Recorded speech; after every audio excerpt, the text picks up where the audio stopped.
Every Easter, something that looks valuable on the surface turns out to be hiding something underneath it. That's exactly what happens when a Canadian high earner, Henry, accepts a job offer without understanding what the compensation package actually delivers. Hi, it's Rahim from Fine Print Canada, Calm Finance, No Hype. Today's episode is Season 1, Episode 11, where we discuss what a compensation package actually is, how to read it, especially how to understand what you're signing up for before it's too late. If you want to find out, stick around and let's get right into it. Hi everyone, as you must be noticing, this was a problem tree from our last episode. It is clean, comforting, and easy to look at. But this is not something which Henry's will actually see in real life. So it had to switch this up to make it more modern, more compact, and something which a Henry specifically will appreciate. So let's see what it looks like. This is our new problem tree. The concepts, the core issues, the core fundamentals are the same. Today's problem is accepting a job offer without mapping the real take home value. This means Henry's sometimes regret this after 90 days or sooner. What does this means? Thinking that a 120K job offer in Alberta is exactly the same as a 120K job offer in BC. As you know, Henry's, specifically in Canada, that is never the case. Let's find out the root cause for these. Three root causes, simple, easy to understand. First, benefit opacity. This means Henry's underestimate the power of RSP, TFSA, health, medical, dental, all the benefits that a company provides to retain you, Henry's. Because we think it doesn't matter too much.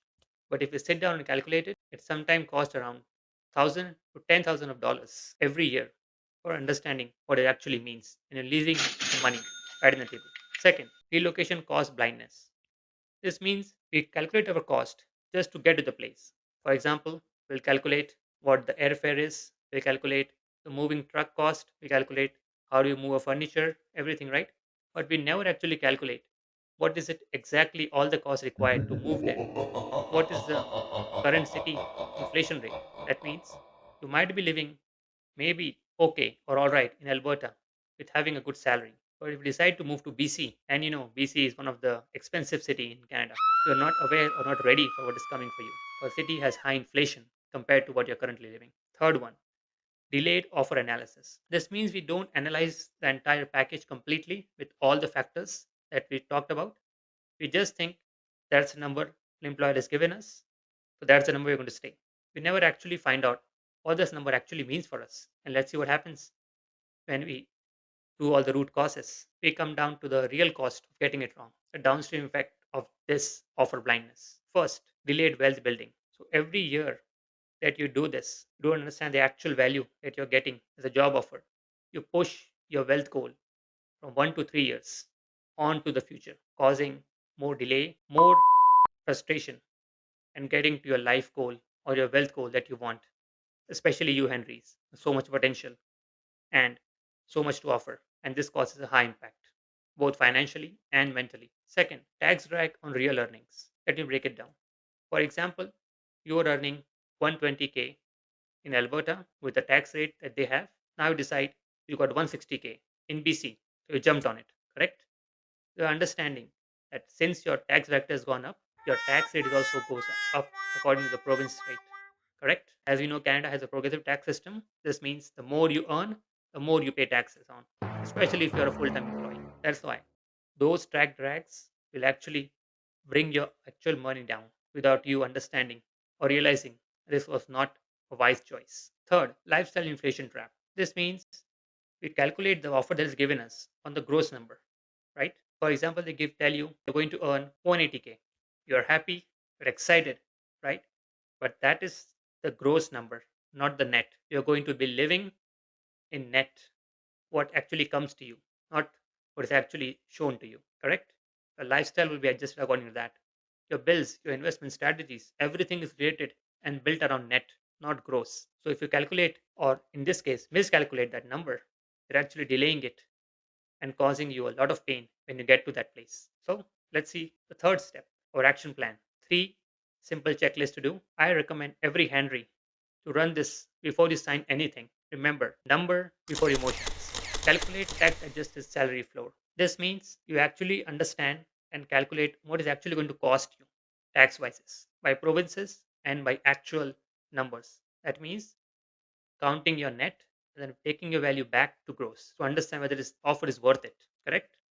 I have a tool that I've built that I will show it later on to help you understand and analyze the data easily and very quickly. Second, map the full package in dollars. This means you assign a dollar value to every perk you get: RSP match, dental, remote saving, parking, signing bonus. This means you calculate all of that in actual numbers, not in percentages, not something in your head, actual real data. If you can't assign dollar value to it, this means it doesn't count. And if you can't dollarize it, ignore it. Third point, run an adjustment cost comparison. This means compare offer according to commute, relocation costs, and tax track side by side. Then and only then you decide. This means you can't understand or just can't make an assumption that you're going to have the same cost everywhere. Let's give another common example. As you know, specifically in Ontario, the insurance cost is very high, correct? But that might not be the case in Saskatchewan or in Manitoba. Why? Because there are different risk tolerance, there are different risk criteria, correct? But if you assume they're going to be the same, regardless of driving record, they're going to do the same. What I've experienced from my overall life experiences and what I've talked with other people, most Henry candidates skip at least one of these steps. And then it costs them, I say, around 10 to 30K in year one alone. Imagine having that money just gone, vanished, taken from you. So now you're understanding what we need to do. So, as I promised, before closing, I want to introduce you to one particular web app that I created.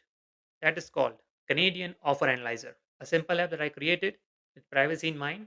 That means your data is only yours. You get to keep it, you get to do anything with it. And this compares, as you can see in the screenshot, a direct comparison between two actual salaries.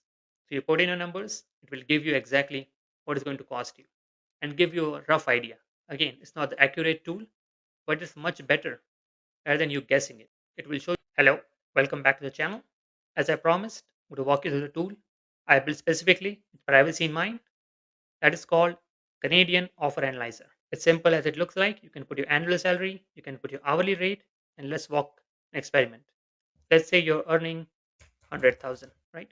This is your tax breakdown. You can see the federal rate, the provisional rate, and just to let you know that this tool is actually working, look at it on Ontario. Let's go to Alberta. See how it changes. Let's look at the difference. So 72 is 71. Look at Manitoba, 69. Correct? We'll keep it Ontario. All right. If you're single, you're married. If you're married, let's put their salary. Let's say another 100,000. Right? You have children. You can put that. Not children. You're renting. Let's say you rent around $2,000. I must be thinking this is not changing. This might be something wrong. No, because that is just the salary breakdown. Let's look at the full picture as always. You can put all the cost here, all the car payments. Let's say you're going to get a new car or a used car, a payment plan of let's say $500. Okay, sure. Auto insurance, another 300 onto it. Correct. Fuel, gas, $200. Sure. Correct. As you can see, you can add anything you want in here. Most of the things that you covered is right over there, and you can see all of these are changing according to it. Correct.